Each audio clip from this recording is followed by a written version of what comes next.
Parlant del barri on som, nosaltres creiem que el projecte de la Model, per exemple, hauria de tirar endavant, i hauria de tirar endavant ja.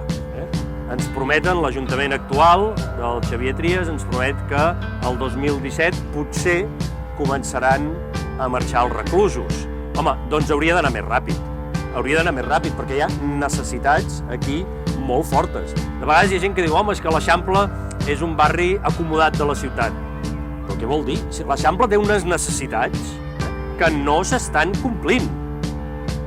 I per això és tan important que aquest terreny enorme de la Model, que a més teniu aquí molt a prop, doncs hi hagi una gran zona verda, de 8.000 metres quadrats. També necessitem que hi hagi una escola, perquè en falten, que hi hagi també una escola bressol per nens petits de 0 a 3 anys, perquè si no els pares els és molt difícil conciliar la vida familiar i la vida laboral.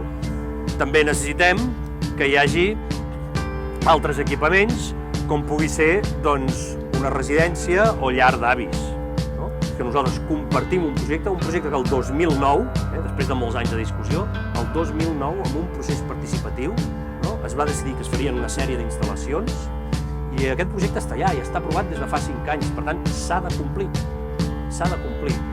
I si la Generalitat no té diners, doncs els hem de trobar d'una altra banda. Hem de fer el que sigui. Hem de rascar sota les pedres per tal que això es pugui fer, perquè és necessari.